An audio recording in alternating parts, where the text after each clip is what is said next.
신라국은 서기전 57년 혁거세 거서관부터 서기 935년 경순왕 9년까지 56대 왕을 거쳐 992년간 존속했던 고대 왕조 국가입니다.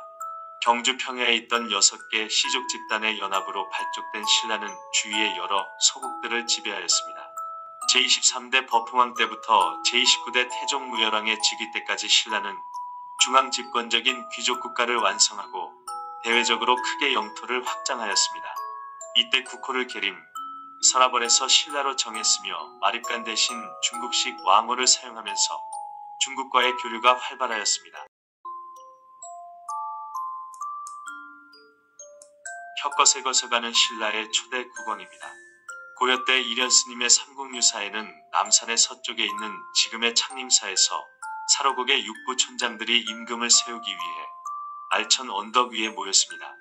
육촌장이란 이미 신라의 개국 이전에 나뉘어 살았던 고조선이었습니다.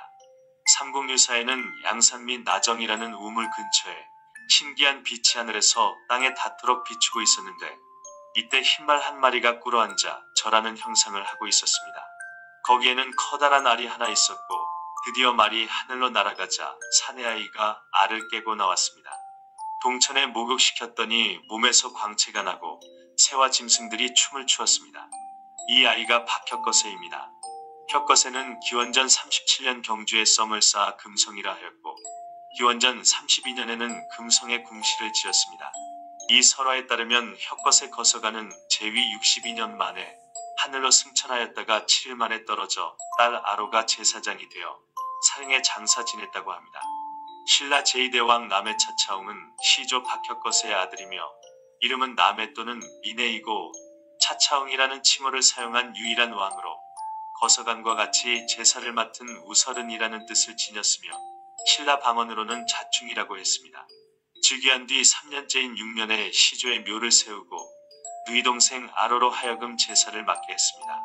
8년에 탈해를 불러 사위로 삼았고 정사를 맡겼습니다.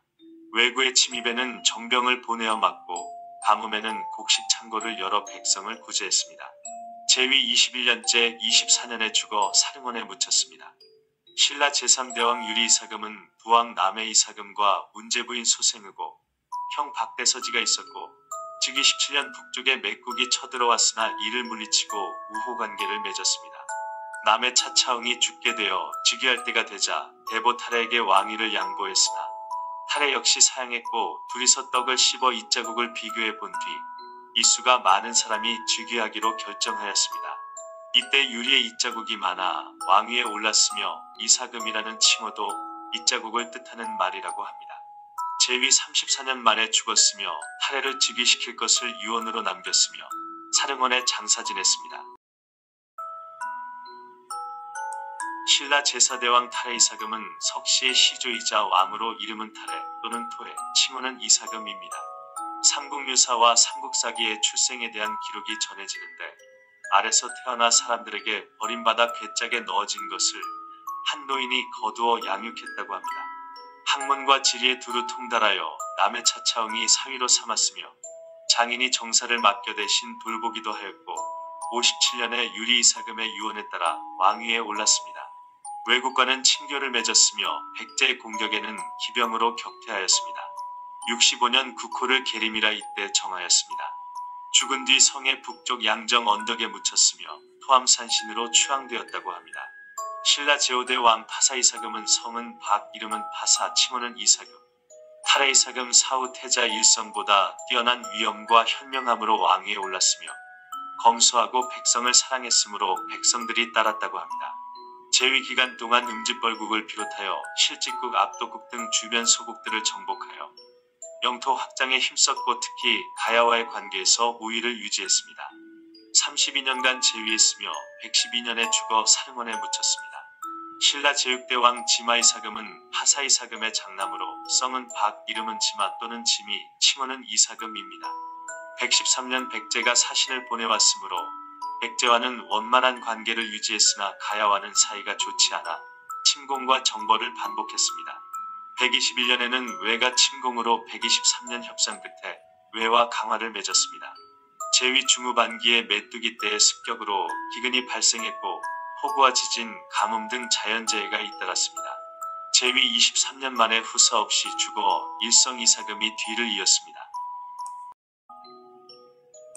신라 제7대왕 일성 이사금은 성은 박, 이름은 일성, 칭호는 이사금이고 하사 이사금과 이복 형제입니다. 부인은 지솔의 부인 박씨인데 이 왕은 삼국사기, 신라본기, 삼국유사 등의 가계가 서로 다릅니다. 즉위 4년 즉 137년과 6년 말갈이 침공해와 장령의 목책을 세워 방비하였고 지방토우가 반란을 일으켜 이를 토벌하고 남쪽으로 강제 이주시켰습니다. 제위 기간 중 중앙정치의 운영에 진전을 보여 금성 남쪽에 정사당을 설치했는데 정사당의 설치는 이전에 모든 국정을 궁실에서 처리하던 것에서 한 단계 발전한 형태였습니다. 20년간 제위했으며 사후 맏아들 아달라가 왕위에 올랐습니다. 신라 제8대왕 아달라 이사금은 일성 이사금의 장남으로 성은 박, 이름은 아달라, 칭호는 이사금입니다. 제위 기간 동안 소백 산맥을 넘어 북쪽으로 이어지는 계림연길과 중령길을 개통했는데 이 길은 이후 신라가 고구려 남동쪽과 백제 북쪽으로 진출하게 되는 주요한 통로가 마련되었습니다. 외국과 평화적 관계를 유지하여 외인 및 외국 사신의 내방이 기록되어 있습니다. 백제와는 167년과 170년 두 차례에 걸쳐 충돌이 있었으나 왕이 직접 8,000명을 이끌고 한수에 다다르자 사로잡았던 주민들을 돌려보내고 화친했다고 합니다. 신라 제9대왕 버류 이사금은 탈해 이사금의 손자로 썸은 석, 이름은 버류, 칭호는 이사금입니다. 탈해의 아들 각간인 구추의 아들로 아달라 이사금이 후사 없이 죽자 귀족들의 추대로 왕위에 올랐습니다. 삼국사기에 의하면 하늘을 점치고 풍용을 예견할 수 있어 성인으로 불렸습니다. 제위 기간 동안 주변 소국을 정복하고자 185년 하진찬 구도와 일길찬 구수해를 좌우군주를 두고 소문국을 정벌했습니다.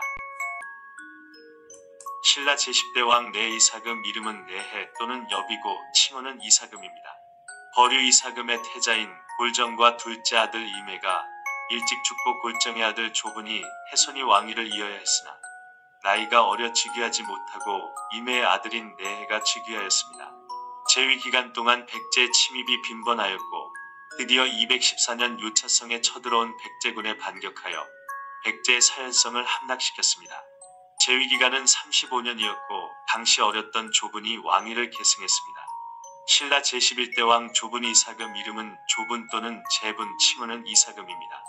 버류 이사금 사후 당시에는 나이가 어려 바로 즉위하지 못하고 내 이사금 다음으로 왕위에 올랐으며 영토 확장에 힘을 쏟아 간문국과 골벌국을 정복하였습니다.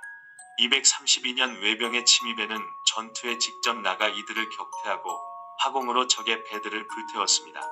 245년에는 고구려가 처음으로 신라를 공격해왔습니다. 신라 제12대왕 첨해 이사금, 이름은 첨해 또는 이해, 칭호는 이사금입니다. 아버지는 골정이고 어머니는 웅모 부인이었으며 조분 이사금의 동모제로 즉위 후 아버지 골정을 세신갈문왕으로 봉하였고 제위 기간 동안 고구려와 화친하였습니다. 남당을 지어 왕실과 중앙정부 조직의 분리를 꾀하였고 백제와는 잦은 전투를 벌였고 백제로부터 온 화친 요청을 거절하고 261년 달벌성을 쌓고 격제와 전쟁 준비를 하다 갑자기 죽었습니다. 제위 기간은 15년이며 아들이 없어 김씨 성의 미추가 왕위를 이었습니다. 신라 제13대왕 미추 이사금은 하진찬 구도의 아들로 성은 김, 이름은 미조 또는 미고입니다. 제12대왕 첨해 이사금이 아들 없이 죽자 대신들의 추대를 받아 즉위하여 김씨 완계의 시조가 되었습니다. 즉위 후 267년 백제가 봉산성을 침입하고 286년에도 괴곡성을 쳐들어왔으나 이를 모두 격퇴하였습니다. 내치에도 힘을 기울여 농업을 장려하고 민심을 수습했습니다. 제위 기간은 23년이며 최근 경주 미추왕릉이 확인되어 보존하고 있습니다. 다음으로 석시인 유래 이사금이 뒤를 이었습니다. 신라 제14대왕 유래 이사금은 조분 이사금의 맏아들로 성은 석, 이름은 유래 또는 유리입니다. 어머니 나음 갈문왕의 딸 박씨의 세력을 힘입어 선왕 미추 이사금의 뒤를 이어 왕위에 오를 수 있었습니다. 이후 석시 성의 왕이 왕위를 계승하게 되었습니다. 297년 이서국이 경북 청도인데 금성에 쳐들어왔을 때 설화에 따르면 신라본기에는 귀에 대나무 잎을 꽂은 병사들이 나타나 이들을 물리쳤다고 기록되어 있습니다. 훗날 이 왕의 무덤인 죽장릉에 수만 개의 대가 자란 것을 보고 그때 나타난 병사들이라 하였습니다. 신라 제15대 왕 기림 이사금, 이름은 기림 또는 기립, 칭호는 이사금입니다. 삼국유사에 따르면 이찬 석걸숙의 아들이고 좁은 이사금의 손자라고 기록되어 있으나 삼국사기에는 걸숙이 좁은 이사금의 손자로 기록되어 있어 정확한 관계를 파악하기 어려우며 좁은 이사금의 손자로 보는 견해가 맞을 가능성이 높습니다. 제위 동안 외와 화친하여 수교를 맺었고 빈민들을 구제했습니다. 12년간 제위하였으며 흐레이사금이 뒤를 이었습니다. 신라 제16대 왕 흐레이사금은 내해이사금의 손자이고 아버지는 각간석으로 어머니는 좁은 이사금의 딸 명원 부인입니다. 신라 역사에서 이사금이라는 칭호를 사용한 마지막 왕이 되며 석시 왕 계통에 있어서도 마지막 왕이 됩니다. 선왕 기림 이사금이 아들 없이 죽자 귀족들의 추대로 왕위에 올랐습니다. 제위 기간 중 외와 화친하고 있었으나 344년 이후로는 통혼을 거절하자 외가 격분하여 국교를 단절하고 민가를 약탈할 때 잠시 식량이 떨어질 때까지 기다렸다가 기병을 보내어 격퇴했습니다. 아들이 없어 김씨성의 뇌물마립간이 왕위를 이었습니다. 신라 제17대 왕 뇌물마립간 성은 김, 이름은 뇌물 또는 나물 등입니다. 제13대 미추이사금 이후 김씨성으로 왕위에 오른 첫 번째 왕이자 마립간이라는 칭호를 사용한 첫 번째 왕이 됩니다.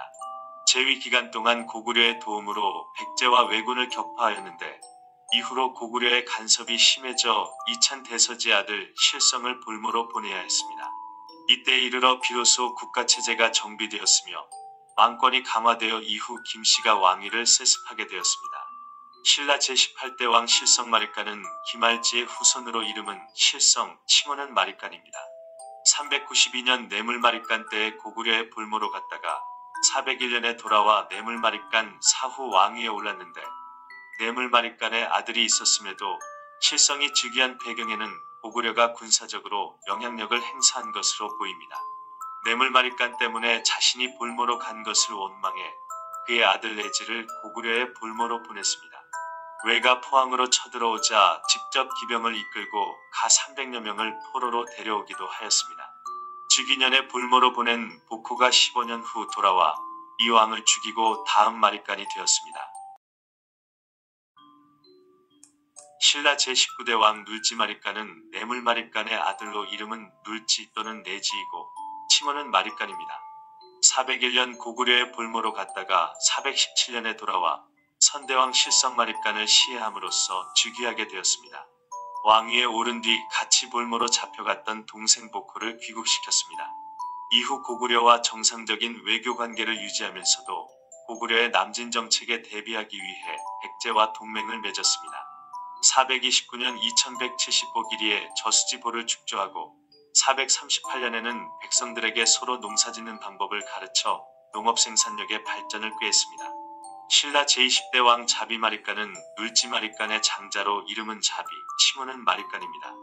선대왕 눌지마립간이 확립한 부자상속제에 따라 즉위하여 이전보다 강화된 왕권으로 기존의 육부를 개편하고 왕경의 방리명을 정하고 행정단위의 성격을 강화했습니다. 제위 기간 동안 외국과의 관계가 좋지 않아 전쟁이 잦아 463년에는 지금의 양산에다 삼량성을 쌓았으며 고구려와 말갈의 공격에 대비하여 468년 북쪽인 지금의 삼척의 실직성과 지금의 강릉에는 하슬라와 강릉 남대천에 이하성을 쌓았습니다. 고구려 장수왕이 벽제를 공격하자 신라군을 보내 고구려를 도왔습니다. 신라 제21대 왕 소지마립간은 자비마립간의 장자로 이름은 소지이고 눌지마립간 계통의 마지막 왕입니다. 어려서부터 스스로 겸손하였다고 전해지며 487년 처음으로 사방에 통신조직인 역을 세워 소통하였고 수도의 시장을 열어 물자를 유통시켰습니다. 제위 기간 동안 백제와 결혼 동맹을 맺어 고구려의 공격에 서로 구원군을 파견했으며 가야와도 화친하였습니다. 자비마립간 시기에 추진된 관도를 수리하고 도시계획 정비를 실시하였습니다. 아들이 없어 지증왕이 뒤를 이어 즉위했습니다. 신라 제22대 왕 지증마립간은 습보갈문왕의 아들로 이름은 지대로입니다.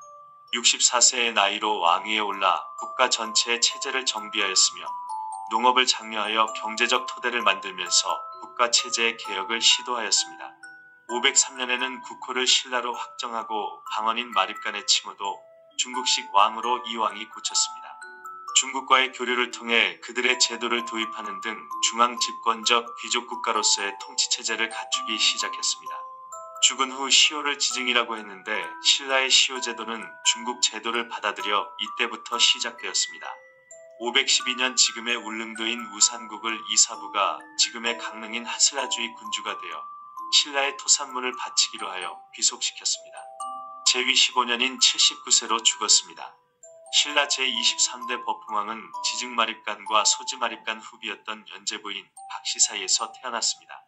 불교를 공인하고 율령 반포로 왕권을 강화한 아버지 지증왕 때부터 실시해온 일련의 정책을 이어받아 대내적인 체제 정비와 대외적인 영역 확대를 계속하였는데 율령을 반포하고 상대 등을 설치해 귀족회의를 활성화하는 한편 신라로서는 처음으로 건원이라는 연호를 사용하기 시작했습니다. 521년에 중국은 위진남북조 시대인데 남쪽 향나라에 사신을 보내 그 사신과 같이 온 사신은 승려 원표이고 신라 왕실의 불교를 전하여 국교로 수용하는 계기가 되었습니다. 신라 제24대 진흥왕은 지증왕의 손자이며 어머니는 버풍왕의 딸 김씨이고 7세에 즉위하여 어머니가 섭정하였습니다. 18세의 연호를 개국으로 바꾸고 적극적인 정복사업을 전개하여 백제와 고구려가 지금의 충남 증평에서 전투를 벌이는 사이 이사부에 명령하여 두 성을 공격하여 빼앗았습니다. 이어 백제의 성왕과 연합하여 고구려가 점령하고 있던 한강 유역을 탈환하였습니다. 그리하여 백제에게 한강 유역을 넘겨주고 거칠부 등 8명의 장군에게 명하여 한강 상류를 공격하여 중령과 천령 일대의 식군을 고구려로부터 빼앗고 백제와 동맹 관계였던 백제에게 넘겨준 한강 하류를 기습 공격하여 한강 유역 전부를 차지하였습니다. 이에 백제 성왕은 배신한 진흥왕을 대가야와 연합하여 신라를 공격하게 되는데 이 전투가 554년 지금의 충북 옥천인 관산성 전투인데 성왕이 신라 김무력에게 붙잡혀 여기서 죽임을 당하였습니다. 그리고 백제군은 거의 전멸하였습니다. 신라는 이 전투에서 한강 유역을 확보하여 대중국과의 교통로를 확보하였고 남조 진과 북조의 북제 두 나라의 사신을 파견하고 문화 및 인접 물적의 직교역과 외교 관계를 활발히 하였습니다. 지금 북한산 비봉과 561년 세워진 경남 창녕의 창녕비와 568년 세워진 함경남도 황초령비, 이원군의 마을령비를 세워 진흥왕 순수비라 부르는데 영토 확장의 표석으로 세웠습니다. 신라 최대의 전성기가 바로 이때입니다. 진흥왕은 여성 중심의 원화를 폐지하고 남성 중심의 화랑도를 개편하여 기록상으로 대가야 정벌의 전공을 세운 사담이 유명한 화랑이었다는 기록이 있어 그 이전에도 화랑이 있은 듯합니다. 신라 제25대 진지왕은 진흥왕의 둘째 아들로 이름은 사륜입니다.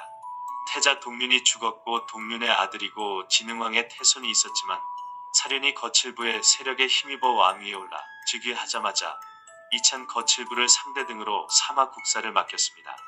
백제와는 전투가 잦아 세종으로 하여금 무찌르게 했으며 내리소성을 쌓아 공격에 대비했습니다. 삼국유사에는 사량부에 사는 도화녀를 사모하여 죽은 뒤 다시 나타나 사랑을 나누어 비형랑이라는 아들을 낳았다는 설화가 실려 있습니다. 579년 죽어 시효를 진지라고 하고 명경사 북쪽에 장사 지냈습니다. 신라 제26대 진평왕은 진흥왕의 태자 동륜의 아들로 이름은 백정입니다. 백정 즉 진평왕은 태어나면서부터 얼굴이 기이하고 신체가 장대했으며 의지가 굳고 식견이 명철했다고 하며 진흥왕에 이어 관제의 정비를 통해 왕권을 성장시켰습니다. 불교 진흥에도 힘써 지명 원광 담육 등이 중국애가 불교를 공부하고 돌아온 이들을 지원하여 불사뿐만 아니라 국사에도 참여하도록 해 호국 불교의 확립에 기여했습니다. 한편 제위기간 동안 삼국 간의 항쟁이 격화되어 전쟁이 빈발하였고 629년 대장군 김용춘 김서현과 부장군 김유신으로 하여금 고구려 낭비성을 공격하도록 하여 크게 이겼습니다. 중국과 외교관계를 강화하며 위기를 넘겼습니다. 신라 제27대 선덕여왕은 진평왕의 장녀인데 왕은 아들이 없어 화백회의에서 추대되었습니다. 문화유산으로 천문대가 이때 세워져 현재에 이릅니다.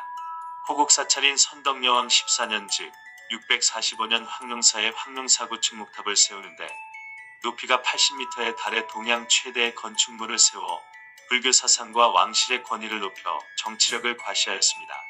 그런데 이 목탑은 고려 때 몽골 침입으로 불타 사라졌습니다. 이 무렵 고구려와 백제 의자왕의 침공으로 당태종에게 구원을 요청하였으나 여왕이 통치하기 때문에 권위가 없어 침공을 받았다라고 지적하고 고구려의 침공을 중지하라고 요청하였으나 연개소문이 이를 거부하였습니다. 이 전투로 백제와 인접한 서쪽 변경의 40여 개 성을 빼앗겼으며 신라의 한강 요충지인 지금의 경기도 화성인 당항성도 침공을 받았습니다. 그리고 백제 윤충의 침공으로 지금의 합천인 대하성을 백제에 빼앗겼고 이로 인해 신라의 진골 귀족들이 반란을 일으켰으나 김춘추, 김유신이 이를 진압하였습니다. 내란의 소용돌이 속에 제위 16년인 647년에 죽었습니다. 국보 제31호인 경주 첨성대가 현재까지 남아있는 천문대 중 세계에서 가장 오래된 관측기구입니다. 신라 제28대 진덕여왕은 진평왕의 동생인 국반 갈문왕과 월명부인 박씨의 딸입니다. 사촌언니인 선덕여왕의 유언에 따라 즉위한 신라의 3명의 여성 가운데 두 번째입니다. 제위시 밖으로는 중국에게 4대의 예를 갖추어 군사원조를 약속받고 안으로는 정치개혁을 통한 왕권 강화와 군사력의 증강으로 삼국통일의 기반을 마련했습니다. 진덕여왕을 마지막으로 선골계의 왕통은 끊어지게 되어 진덕여왕까지를 삼국사에는 3대로 기록하였습니다. 태종무열왕부터는 진골계의 왕으로 이어졌습니다.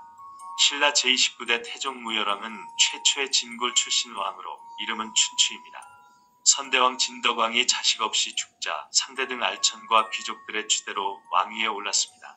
즉위 후 왕권을 강화하는 한편 당나라와는 신뢰관계를 유지하여 백제 정벌에 나섰고 659년 당나라 소정방이 이끄는 13만 군사와 김유신을 거느리고 출정하여 백제를 멸망시켰습니다. 이로써 수건이던 백제합병을 실현했으며 삼국통일의 기틀을 마련하였습니다. 삼국유사의 김유신은 가야 김수로왕 12대손으로 김춘추가 같이 족구를 하다 김유신이 김춘추의 옷고름을 받은 게 계기가 되면서 동생 문희에게 꿰매게 하여 무열왕의 왕후가 되었습니다. 한편 중국은 수나라를 멸하고 당나라를 건국한 이현은 아들 이세민 즉 당태종 때이며 648년 신라 무열왕 즉 김춘추가 아들과 범민과 같이 당나라에 들어가 아들을 볼모로 잡히고 소정방의 대군이 백제를 공격하여 멸망시켰습니다. 신라 제30대 문무왕은 무열왕의 장자로 이름은 범민이며 아버지와 같이 당나라에 들어가 수비하기도 하였습니다. 왕위에 오른 후 재위 기간 동안 백제 저항군을 진압하고 고구려를 당나라와 연합하여 정벌한 다음 당나라는 신라를 영토에 편입시키려 하였으나 문무왕은 이에 정면 대응하여 당나라 군대를 축출하였습니다. 이렇게 삼국통일의 위협을 달성한 다음 귀족들에 대한 강력한 통제력을 발휘하면서 외관을 감찰하기 위한 외사정을 두고 궁궐을 웅장하게 수리하는 등 국왕의 권위를 높이고자 했는데 이러한 정책은 신라 중기의 왕권 강화의 밑거름이 되었습니다.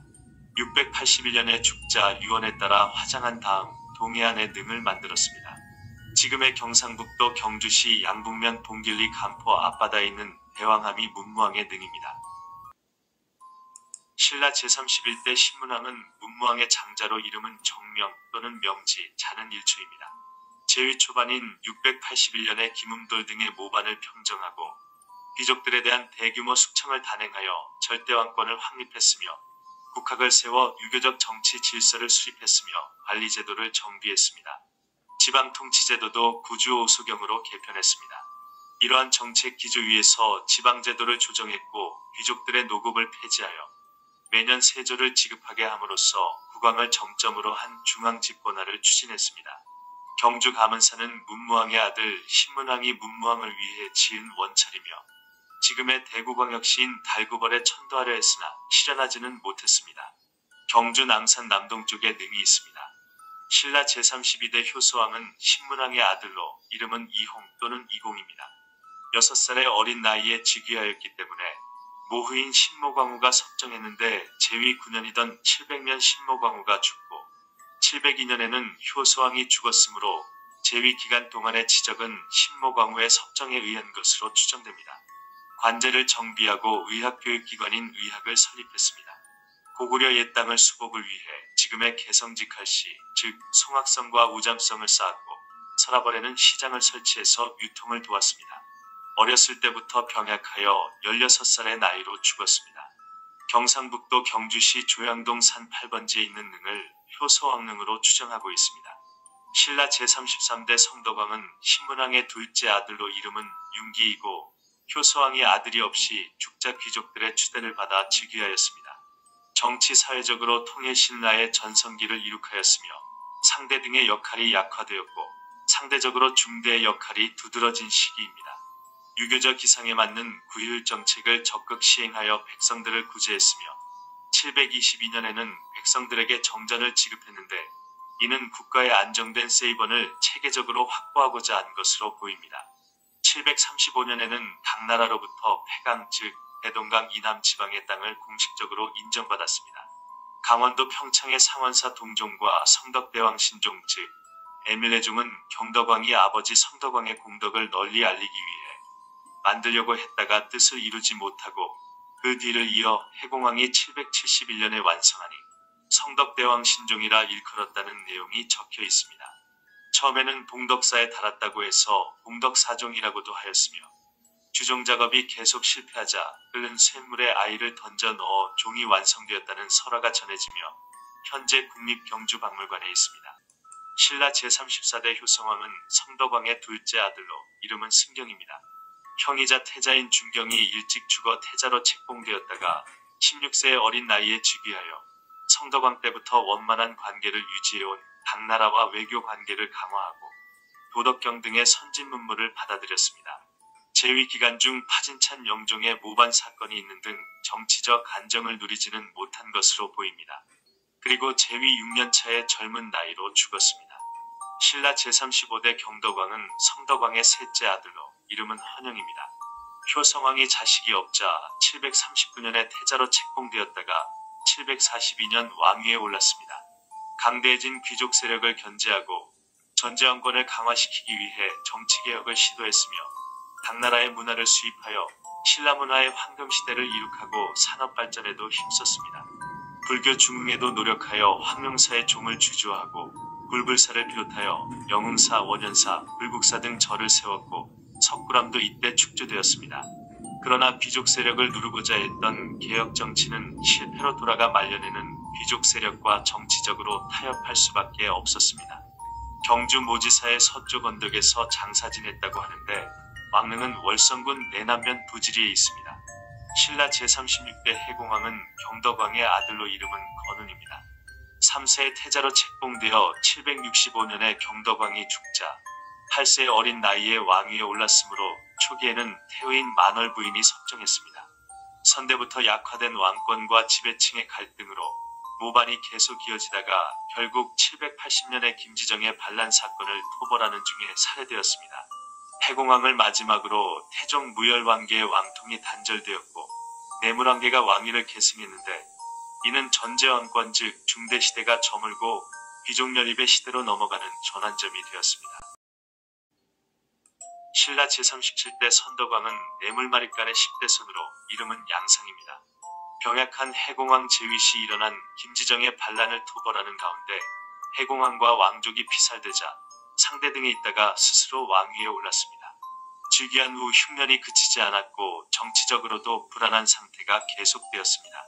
선덕왕은 즉위 5년 만에 왕위를 내놓으려 했지만 추종자들의 만류로 뜻을 이루지 못했습니다. 해강 유역 즉 평양에 관심을 두고 북방을 개척했으며 이때부터 내물왕계가 다시 왕위에 오른 것을 근거로 하여 삼국사기에서는 신라 하대로 구분하고 있습니다. 죽은 뒤에 불교식으로 화장하고 유고를 동해에 뿌릴 것을 유언했습니다. 신라 제38대 원성왕은 내물마립간의 12대손으로 이름은 경신입니다. 선덕왕이 후사 없이 죽자 사람들의 추대로 왕위에 올랐으며 이때부터 왕실 친족 집단에 의한 권력장악의 틀이 수립되었습니다. 왕과 왕자를 중심으로 좁은 범위에 근친 왕족들이 상대 등 병부령, 재상 등의 요직을 장악했으며 이들이 그 뒤 왕위를 이었기 때문에 하대 원성왕계로 불립니다. 독서 산품과를 설치해 관리를 등용하고 발해와 통교했습니다. 불교에도 관심이 많아 785년 승관을 두었으며 795년에는 봉은사를 창건하고 망덕루를 세웠습니다. 798년 12월 왕이 죽으니 시효를 원성이라 하고 유명에 따라 봉덕사 남쪽에서 화장했습니다. 신라 제39대 소성왕은 원성왕의 손자로 이름은 준옥립니다. 아버지 인겸이 태자 시절 죽자 궁궐에서 자랐으며 장성하여 대하찬과 파진찬을 거쳐 시중에 임명되었고 795년 태자로 책봉되었다가 원성왕이 죽자 799년 즉위했습니다. 국학을 장려했고 아버지를 추봉하여 해충대왕이라 했습니다. 그러나 재위 2년 만에 죽어 이후 왕위 계승을 둘러싼 분쟁의 시발점이 되었습니다. 신라 제40대 애장왕은 소성왕의 아들로 이름은 청명에서 계명 후 중이라 했습니다. 13세의 어린 나이에 즉위하여 숙부 병부령 김원승이 섭정하여 왕권을 강화하고 귀족들의 권한을 제한하는 개혁을 시행했습니다. 법규 20조를 새로 발표하고 절과 불교 행사의 자원을 낭비하는 것을 금했으며 군읍의 경계를 새로 정했습니다. 재위 10년인 809년에 김원승이 동생인 재홍과 함께 반란을 일으켜 군사를 거느리고 대궐로 들어가 왕을 죽였습니다. 이때 애장왕의 동생 채명이 왕을 시위하고 있다가 같이 살해되었습니다. 그 뒤 김원승이 즉위하여 헌덕왕이 되었습니다. 신라 제41대 헌덕왕은 애장왕의 숙부로 이름은 언승입니다. 조카 애장왕과 그의 동생을 죽이고 즉위한 후 권력 장악을 위한 왕권 강화에 힘을 기울였고 제방을 수리해 농사를 장려했으며 당나라와의 외교에도 집중했습니다. 재위 기간 중 여러 차례 기근이 발생했으며 815년과 819년에는 추적이 봉기하는 등 사회적 혼란이 가속화되었습니다. 이를 틈타 김원창과 그의 아들 범문이 두 차례 반란을 일으켰으나 모두 진압했지만 호족의 지방할거적 경향은 더욱 촉진되었습니다. 826년 폐강 즉 지금의 대동강의 300리의 장성을 축조했습니다. 죽은 뒤 천림사 북쪽에서 장사 지냈고 시효는 헌덕입니다. 신라 제42대 흥덕왕은 헌덕왕의 동생으로 이름은 수종 또는 수승입니다. 시중 벼슬에서 출발 상대등이 되었다가 헌덕왕에 이어 왕위에 올라 볼품제를 강화하는 등 왕권 강화를 위한 정치개혁을 계속했습니다. 청해진과 당성진을 개척하고 장복으로 하여금 청해진 대사를 맡게 하여 해적의 출몰을 방지하고 해상왕국을 건설했습니다. 죽은 뒤 유언에 따라 장화왕비와 합장했으며 경상북도 경주시 안강읍 육통리에 있는 등을 흥덕왕릉으로 추정하고 있습니다. 신라 제43대 희강왕의 이름은 재릉입니다. 선대왕 흥덕왕이 후사 없이 죽자 왕실에서 왕위 계승을 둘러싼 분쟁이 발생했고 재릉은 시중 김명 등의 도움을 받아 숙부균정을 죽이고 왕위에 올랐습니다. 즉위 후 김명을 상대 등으로 사마 국사를 맡게 하였습니다. 재위 3년 만에 837년 김명을 상대 등으로 이홍을 시중으로 삼았는데 838년 김명과 이홍 등이 난을 일으켜 측근자를 죽이니 희강왕이 목을 메고 자결했습니다.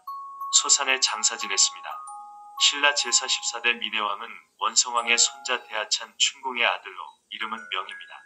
시중 벼슬을 지내다가 흥덕왕 사후 왕위 계승 분쟁에 휩쓸렸는데 김명은 김재릉의 편을 들어 희강왕으로 옹립했으나 곧 반란하여 희강왕을 자진하게 하고 스스로 왕에 올라 민해왕이 되었습니다.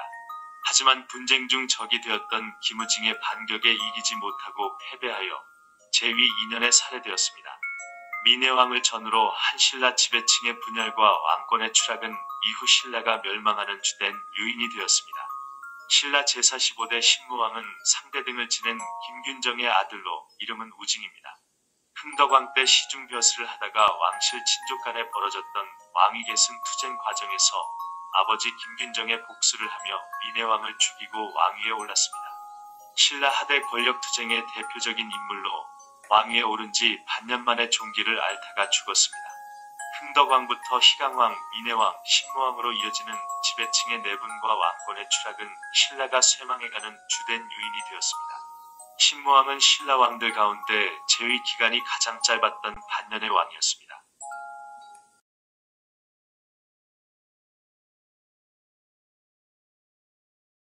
신라 제46대 문성왕은 신무왕의 아들로 이름은 경응입니다. 아버지인 신무왕이 왕이 되기 전인 흥덕왕 때부터 이어진 왕실 내 권력투쟁의 유산을 그대로 이어받아 재위 기간 내내 크고 많은 반란을 진압해야 했습니다.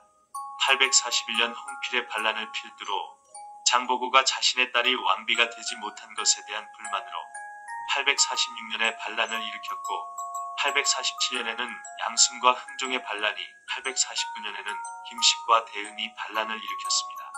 이와 같은 소용돌이 속에서 버텨야 했던 문성왕은 재위 중 별다른 치적을 남기지 못하고 857년 숙부인 의정에게 왕위를 계승시킨다는 유조를 내리고 죽었습니다. 경주 공작지에 능이 있습니다. 신라 제사 17대 헌안왕은 신무왕의 이복 동생으로 이름은 의정 또는 우정입니다. 조카인 선대왕 문성왕의 유언에 따라 왕위에 올랐고 불교 세력을 통해 지방 세력의 불만을 회유하는 정책을 펼쳤으며 즉위 직후 죄수들을 사면하고 이찬 기만을 상대 등에 임명했습니다. 858년에 가뭄과 이듬해 기근이 발생하자 우제책을 펴는 한편 제방을 수리하게 하고 농사를 장려하는 조서를 내렸습니다. 자식으로 딸 둘을 두었는데 왕족인 김응념을 맞사위로 삼았습니다. 병으로 위독해지자 응념에게 선의하고 죽었습니다. 공작지에서 장사 지냈습니다.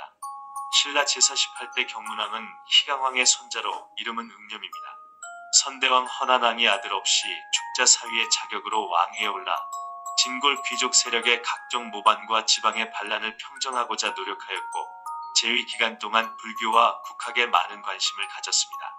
국학에 가서는 박사로 하여금 경전의 뜻을 강론하게 했고 871년에는 황룡사구 층탑을 수축했습니다. 열성적으로 정치에 임했으나 진골 귀족 간의 오랜 분쟁으로 인해 861년 이찬 유능과 숙흥 계흥의 모역, 868년 이찬 김해, 김현 등의 모반, 874년 근종 등 세 차례의 모역이 있었습니다. 신라 제사 19대 헌강왕은 경문왕의 아들로 이름은 정입니다. 어린 나이에 왕위에 올라 초기에는 숙부 김유용이 석정을 했고 879년부터 직접 다스리기 시작해 지배층의 분란과는 달리 전란과 재해가 없어 태평성되었다고 전해지지만 실제로는 신라의 국력이 쇠퇴하면서 지배층과 하층민의 괴리가 깊어지는 시기였습니다. 불교를 숭앙했고 학문을 좋아하여 불교 강론을 하거나 국학의 강연 듣기를 즐겨했습니다. 헌강왕이 죽은 뒤 태자 김효가 아주 어린 나이였으므로 동생인 김왕이 왕위를 계승하여 정강왕이 되었습니다. 경상북도 경주시 남산동에 있는 능을 헌강왕릉으로 추정하고 있습니다. 신라 제50대 정강왕은 경문왕의 둘째 아들이자 헌강왕의 동생이며 이름은 황입니다. 선대왕 헌강왕 사후 헌강왕의 아들 요가 돌도 되지 못한 너무 어린 나이였으므로 대신 왕위를 이었으나 즉위 1년 만에 병사했습니다. 죽기 전 천성이 명민하고 체격이 남자 같았던 여동생 만에게 왕위를 물려줄 것을 유언하여 뒤를 잇게 했고 만은 신라의 세 번째 여왕이 되었습니다. 죽은 뒤 보리사 남쪽에 장사 지냈습니다. 신라 제51대 진성여왕은 경문왕의 딸로 이름은 만 또는 만원입니다. 신라시대 3명의 여왕 중 마지막 왕이며 가장 젊은 나이에 즉위한 여왕으로 즉위 초기에는 선정을 베풀어 민심 수습에 힘썼으나 재정이 고갈되자 세금을 독촉하면서 민심을 잃었습니다. 지방마다 도적이 일어났는데 그중 궁예와 견훤이 세력을 키워서 치세 후반에는 서라벌 부근을 제외한 북토의 전 지역이 지방 호족의 휘하에 들어갔습니다. 헌강왕의 서자요를 태자로 삼았고 897년 왕위를 승계하고 죽었습니다. 신라 제52대 효공왕은 헌강왕의 서자이며 이름은 유입니다.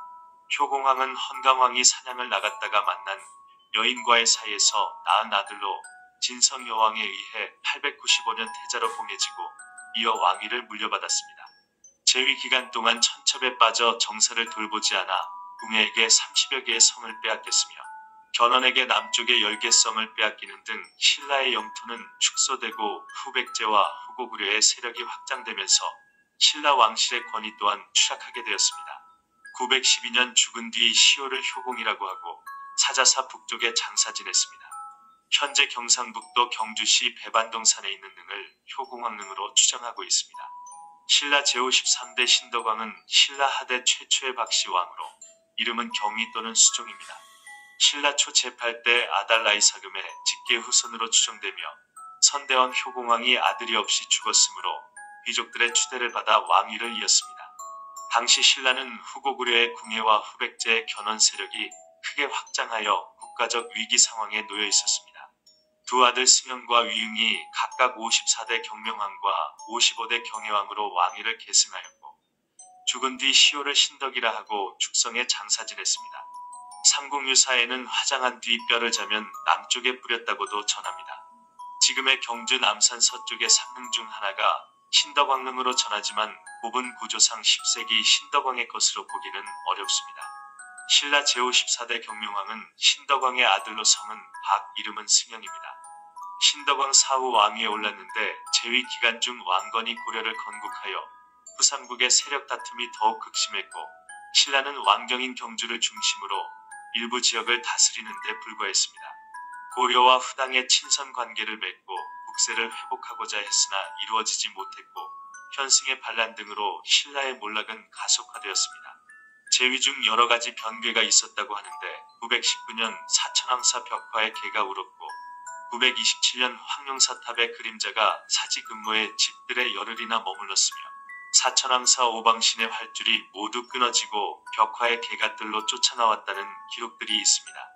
이러한 설화들은 기울어져가는 신라의 모습을 나타낸 것으로 볼 수 있습니다. 후사를 남기지 못하여 동생 위응이 왕위를 계승했습니다.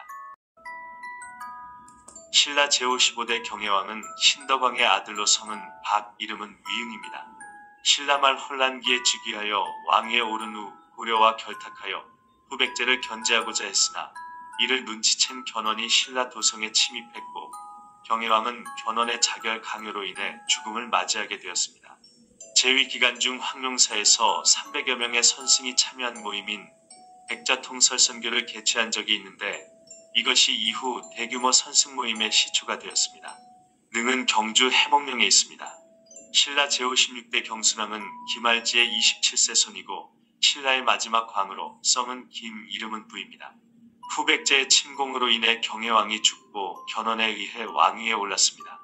재위 동안 국가의 기능이 완전히 마비되었으며 국토는 날로 줄어들고 민심은 고려로 기울었습니다. 이에 군신회의를 소집하여 고려에 귀부하기로 결정하여 935년 김봉휴를 시켜 고려 태조에게 항복하는 국서를 전했습니다. 그 뒤 왕건의 딸 낙랑공주를 아내로 맡고 정승에 봉해졌으며 녹천석을 받고 경주를 시급으로 받아 경주 사심관에 임명되었습니다. 능은 경기도 연천군 장남면 장남로 288번지에 있습니다. 일본 도쿄 국립박물관 한국관의 통일신라 시대에 금동열의 입상이 전시되어 있고 일제강점기의 도굴에 간 한국의 중요문화재 1856점이 전시되어 있거나 소장하고 있습니다. 이 중 대부분이 신라 시대의 귀중품입니다. 감사합니다.